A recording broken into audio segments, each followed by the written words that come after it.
Masih lain sa so sinare. Sini to hang adam ni.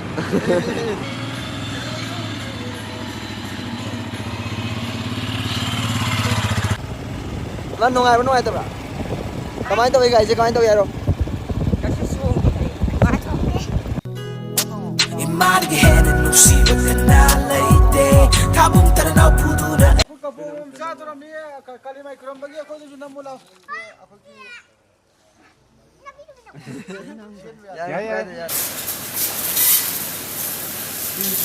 Hello guys, welcome back to my new video. मैं वैसे Himalayan back like by blog में तो जे बको कोई ले बस तो जे कोई स्नाउ मरी पुल चला नहीं है दुका कोई तामो याई मगे मिंग द ले बने बको अदो मागे मिंग द ले रजू आई गिने कोई तामो हन गिने कोई नाउ पा गिने कोई मा आई गी मागी खाई दे बको कोई स्नाउ गी पोच चमा नहीं बा कोई मसेन गी चमा नहीं अदो याम थिनु ngai हाय तरे ngasi di Himalayan जे इन कोई पाम जब बाइक ने बको अदो ngasi di अथौ आदि फंगने आई हम तो थौद्री बा ngasi तो दिना आहा मने बको अदो सनामी मोटर्स दा हंग्रबने अदो ngasi लाओ लो लाओ हाई बने बको डायरेक्ट इन केस ता लो दुने बा मैम दो आई यंग मिना जे यंग और जे लोई हापा गे लो बको पथौबा कोई हो चतुई थोले Himalayan लो बस चतुई थोले जा कोई यंग अतुंबा आई नदी मैं कोई हो चत तौरे कोई मरी सिनाउ मरी दम चला के बको अदुगा होरेन जवगा कोला लंबी मपान लंबी का चबा फोटो दम हापा के Hꯧji yoksale houji gari lawam mami motorsta thole re phang tha le gai pa to mani to sang ni yes man ya kum dare houji isne yare yare ba asia ngasi ja koi yai mane ko se koi tamo yai mane ta mana lai mane ba đây phôi nè, hello, dạ, dạ anh đâu ba tụm bạc, măng đi ba tụm măng đi,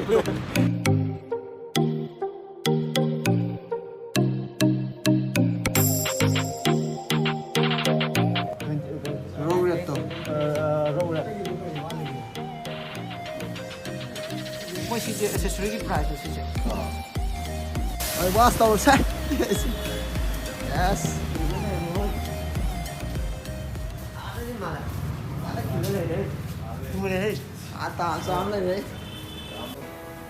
Wow!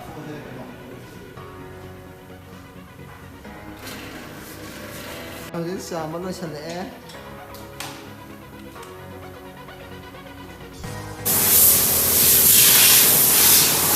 Okay, chale. Kasi di ka tawdo eh. Udah tapi tahu ni si aksesoris ki wali.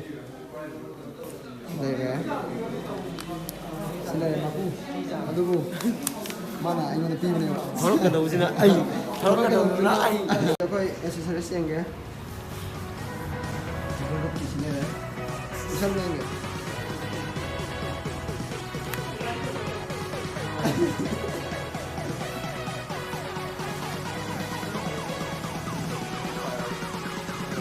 Kan sudah easy loh ya. Ada sang lo ada lain mana ni? Saya di sini macam. Saya di sini ya.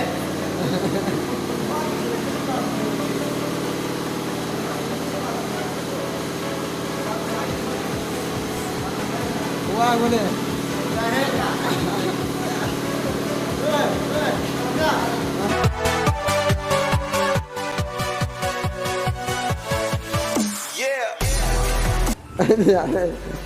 Dekat kelas dia yang kena.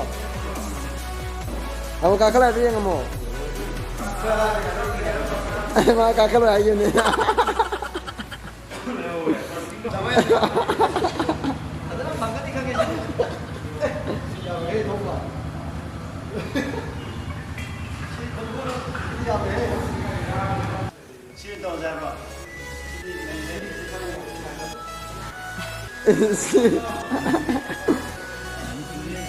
Lu ani lemam ni.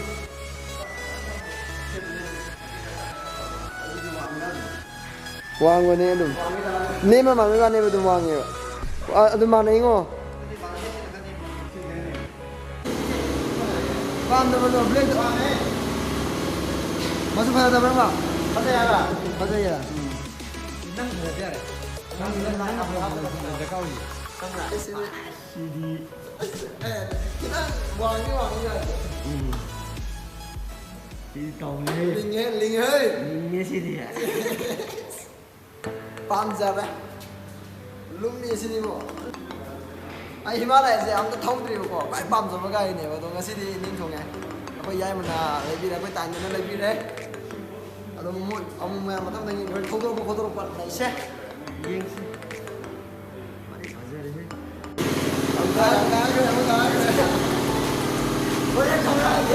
나한테 보내면 섭섭 안 하고 그러나? 원래는 동자라하게 맞추지가. 마음 방문아. quỳ quỳ lấy để cho em quỳ này em thích nó quỳ đây đó. đó ai mỗi xí lấy Himalaya thì cái Himalaya số dấu tiêu có chứ cả bullet cái gì ai sao nó lối tàu thuồng vậy.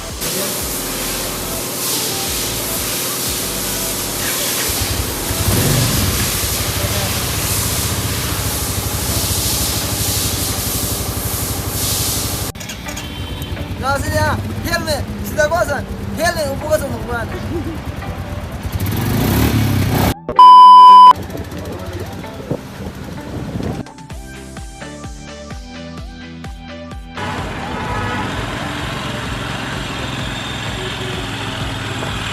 Ya, pudri. Pura kini.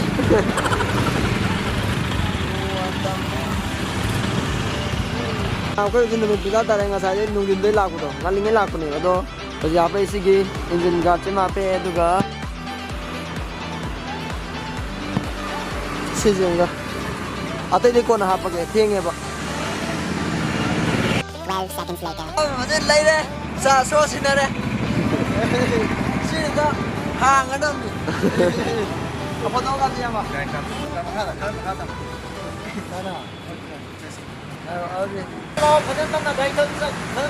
Ok. Nào giờ quay tạm mới cho cái đấy. Harau đấy. Aku yang ngangga aku ini sudah le solo nih. Sudah. Royal Enfield. Mam sih helmet sih bikin utara ya buko. Amoy lay betul HP ba. Yang fajar tu jauh tu tu kau nak fajar orang lay lagi. HP helmet ni. Akai pau ya. Iya lah, enak. Aduh, jam salah lagi silai deh, pot silai deh. Aduh, jam salah lagi kok. Matang lagi je jam salah kan. Yes, nerai.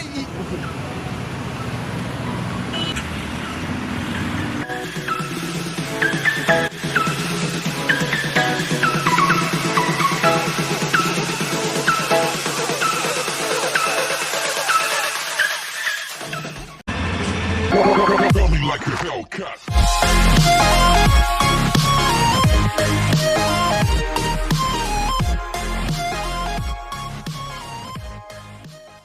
Two hours later. Like kali. Sempat long thu. Yang pek nak selai aku jum jelu di bening kau. Long thu. Aduh ke lai joy tau tau.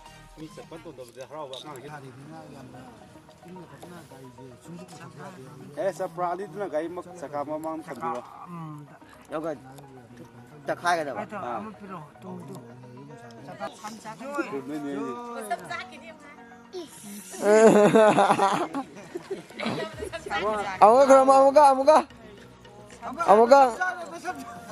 Amuka langan ko, langan. Keremo.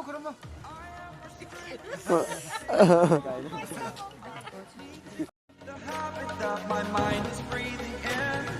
Break out, I've got to see. Spent all my life holding all of it closely. I played it innocent, a feel of discontent. I'm finally facing it all, fearless.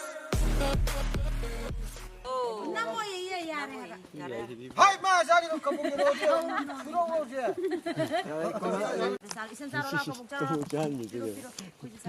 Lagi nih sih. Lagi dah. Ada nak.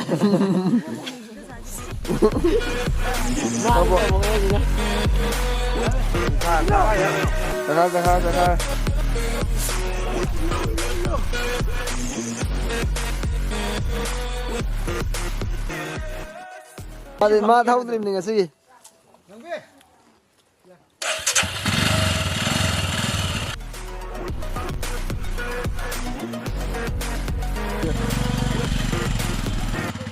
Chậu cho cái đấy.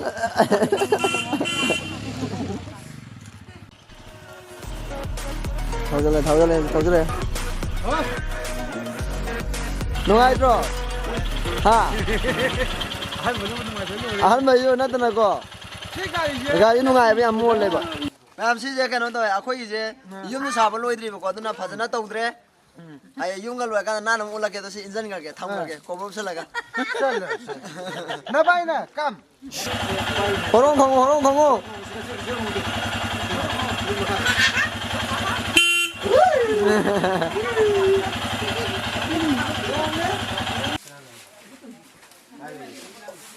Ang yara kumjang ke to hayang test drive tau je ayukta. The next day. Ma hojik ngarang numidang kano to idana gai do lai ka kal khre akhoi lai do yamna pekna sele bako maitai gi di khangdamnina ai maitai nungsi jar ju dum sindu nung tawgre du mong ta waro bi ya de do hojik akhoi ma pu dara ina test drive to gai ne ba akhoi ma tongalani do yengala ji akhoi ma na nungai te dagi akhoi ma gi mong do lao an me tong lao ne Imari ke hen nu si ba kana leite kabung taranaw pudura ay koy buyok. Come on baby May yes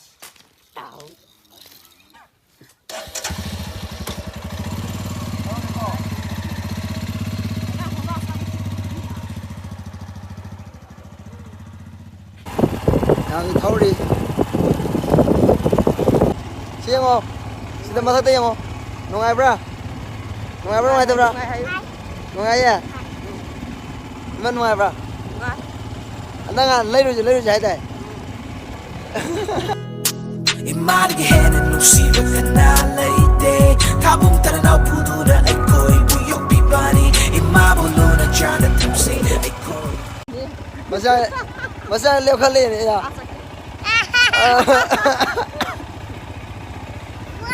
Somda Yes Nungai tu bra Jam nungai Ah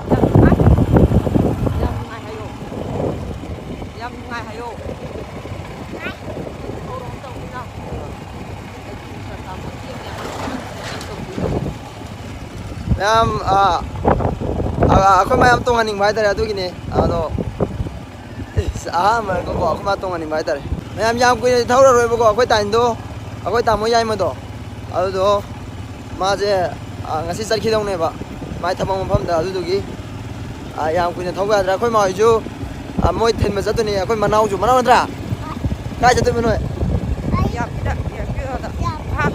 Dạ, da. kai da Ifan sa tini mo airport ta ngasi ako ta ten mai sa karne ba ado man nungai ta bra kamai to ga je kamai to yaro saking hamra khang da bra ma ja ko ma to ngalaga test drive to re man nungai ta bra Nungai. is kyam nungai Maya nungai. iman kamai to gari ham je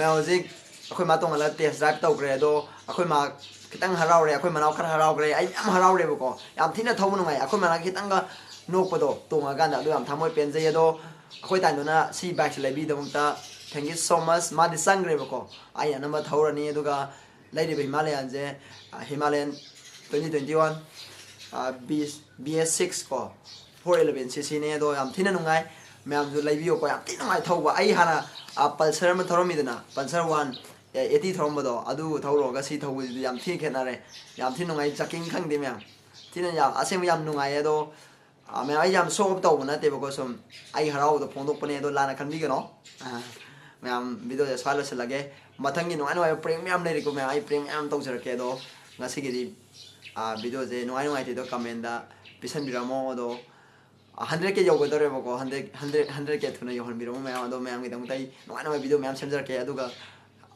मैं आज सिलके बो so thank you so much ma'am once again thank you so much ado ma'am bye bye ma'am bye bye